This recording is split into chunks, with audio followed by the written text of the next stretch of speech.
नमस्कार दोस्तों। भारत और इंग्लैंड के बीच आज चौथे टेस्ट मैच के चौथे दिन का महामुकाबला खेला गया। आज के एल राहुल और शुभमन गिल ने मिलकर इंग्लैंड के गेंदबाजों की ऐसी धुनाई की जिसे देखकर तो खुद कप्तान बेन स्टोक्स के भी होश उड़ गए। तो आखिर कैसे तूफान मचाते हुए कि एल राहुल और शुभमन गिल ने टीम इंडिया की वापसी कराई, दोनों बल्लेबाजों ने कितने रनों की साझेदारी की और कैसे उनके सामने इंग्लैंड के बड़े बड़े गेंदबाज घुटने टेकते हुए नजर आए।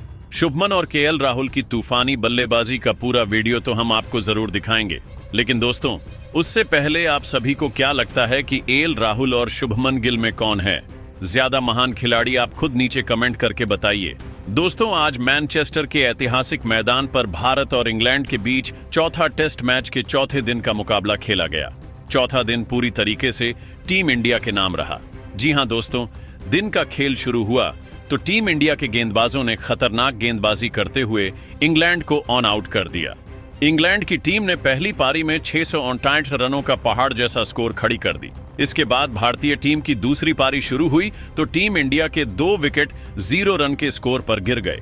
यहां से तो ऐसा लग रहा था कि भारतीय टीम के हाथों से यह मुकाबला फिसलता हुआ दिखाई देगा, लेकिन केएल राहुल और शुभमन गिल ने मिलकर ऐसी तबाही मचाई कि इंग्लैंड के बड़े बड़े गेंदबाज ब्राइडन कार्स से लेकर क्रिस वॉक्स, यहां तक कि जोफ्रा आर्चर भी घुटने टेकते हुए नजर आए। तो आखिर कैसे इन दोनों खिलाड़ियों ने टीम इंडिया की वापसी कराई और दोनों खिलाड़ियों ने कितने रनों की साझेदारी की? वीडियो के अंत तक बने रहिए। हम आपको शुभमन गिल और केएल राहुल की तूफानी बल्लेबाजी का पूरा वीडियो दिखाने वाले हैं। दोस्तों टीम इंडिया के 2 विकेट 0 रन के स्कोर पर गिरे गए थे। इसके बाद भारतीय टीम की पारी को केएल राहुल और शुभमन गिल ने मिलकर संभाला। एक छोर से टीम इंडिया के 2 विकेट गिर गए थे, लेकिन केएल राहुल के ऊपर कोई भी फर्क नहीं पड़ा और उन्होंने तूफान मचाते हुए वह कारनामा कर दिखाया जो 46 साल के क्रिकेट इतिहास में अब तक टीम इंडिया का कोई भी ओपनर बल्लेबाज नहीं कर पाया है। जी हां दोस्तों, के एल राहुल इंग्लैंड के गेंदबाजों पर पहाड़ बनकर टूट पड़े और चौकों की बारिश कर दी। शुभमन गिल के साथ मिलकर उन्होंने 174 रनों की साझेदारी की।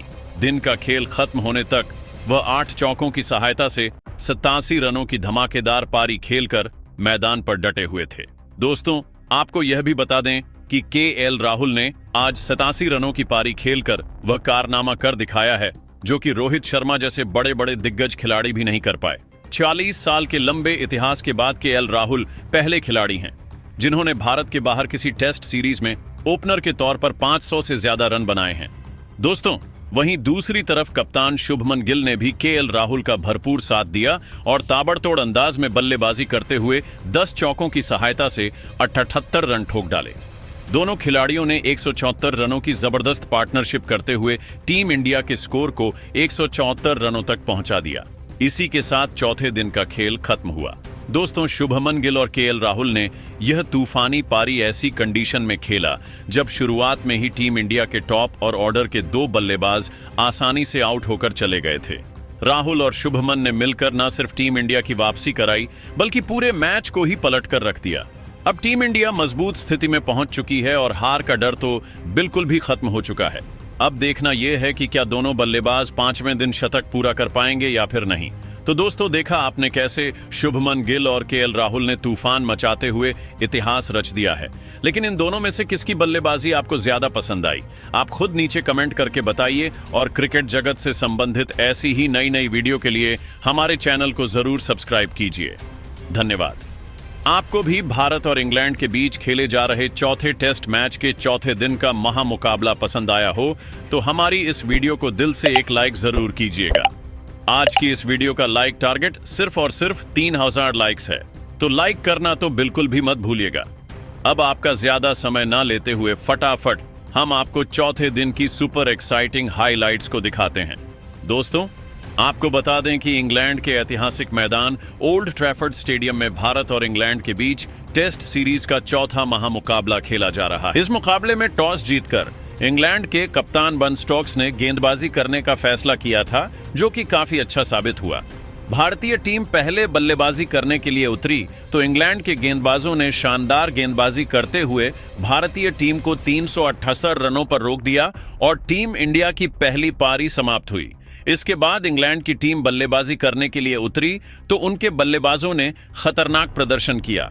जैक क्रली और बेन डकेट ने तूफानी बल्लेबाजी करते हुए पहले विकेट के लिए ही 166 रनों की साझेदारी की, जिसका फायदा इंग्लैंड के बाकी बल्लेबाजों को मिला।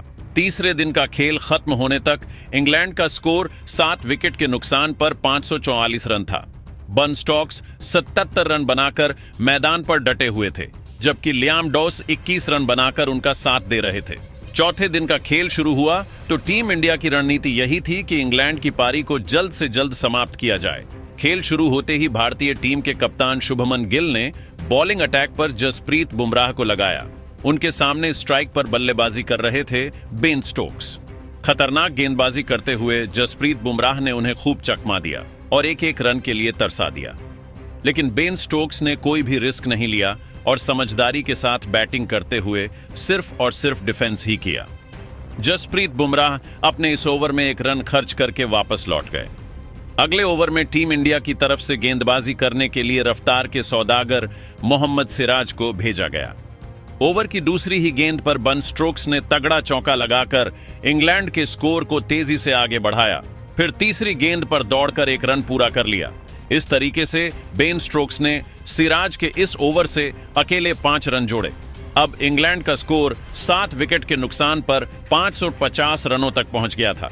बेन स्टोक्स जबरदस्त फॉर्म में दिखाई दे रहे थे और ताबड़तोड़ अंदाज में बल्लेबाजी करते हुए इंग्लैंड के स्कोर को रॉकेट की रफ्तार से आगे बढ़ा रहे थे, जबकि दूसरी तरफ भारतीय टीम को विकेट की तलाश थी। टीम इंडिया की तरफ से 188वां ओवर लेकर आए जसप्रीत बुमराह। ओवर की दूसरी गेंद पर बेन स्टोक्स ने सिंगल लेकर स्ट्राइक लियाम डॉस को दे दिया। इसके बाद जसप्रीत बुमराह ने खतरनाक गेंदबाजी करते हुए लियाम डॉसन को अपने लाइन और लेंथ से खूब परेशान किया।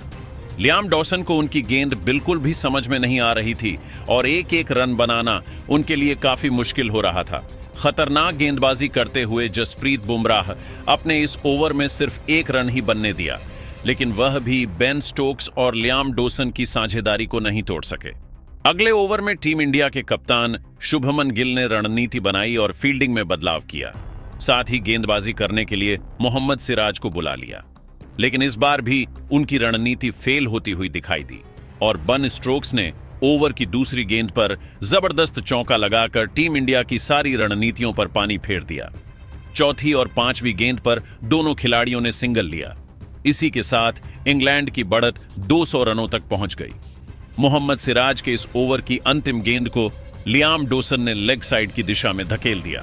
गेंद तेजी से बाउंड्री की तरफ बढ़ रही थी, जहां पर खड़े थे अंशुल कंबोज, लेकिन उनका प्रयास फेल होता हुआ दिखाई दिया और गेंद बाउंड्री को पार करते हुए 4 रनों के लिए चली गई।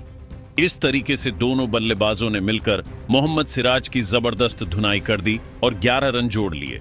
अब इंग्लैंड का स्कोर 562 रनों तक पहुंच गया था। वहीं बन स्टोक्स धीरे धीरे अपने शतक की तरफ बढ़ रहे थे। 140वें ओवर में भी टीम इंडिया के कप्तान शुभमन गिल ने जसप्रीत बुमराह के ऊपर भरोसा जाता है, क्योंकि उन्हें पता था कि अगर ऐसी कंडीशन में कोई गेंदबाज विकेट दिला सकता है तो वह जसप्रीत बुमराह है। इस बार बुमराह ने निराश नहीं किया और आते ही खतरनाक गेंदबाजी करके ओवर की तीसरी गेंद पर लियाम डॉस को क्लीन बोल्ड करके उन्हें पवेलियन का रास्ता दिखा दिया। इस तरीके से टीम इंडिया को 8वीं सफलता मिल गई। लियाम डॉस इंग्लैंड के लिए 3 चौकों की सहायता से 26 रनों की पारी खेलकर वापस लौट गए। उन्होंने बेन स्टोक्स के साथ मिलकर 8वें विकेट के लिए 35 रनों की साझेदारी की। दोस्तों, एक छोर से इंग्लैंड के कई विकेट गिर गए, लेकिन अभी तक बेन स्टोक्स मैदान पर डटे हुए थे और अब उनके साथ देने के लिए मैदान पर उतरे ब्राइडन कार्स। अब इंग्लैंड का स्कोर था 8 विकेट के नुकसान पर 568 रन।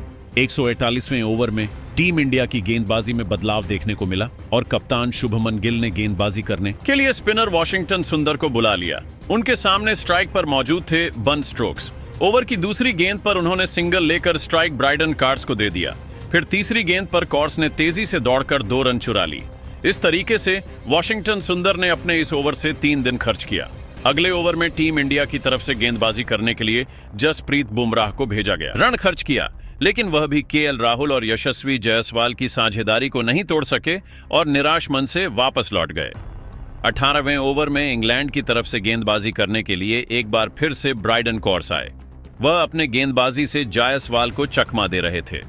तभी चौथी गेंद को यशस्वी जायसवाल ने लॉन्ग ऑफ की दिशा में धकेल दिया और गेंद बाउंड्री को पार करते हुए 4 रनों के लिए चली गई।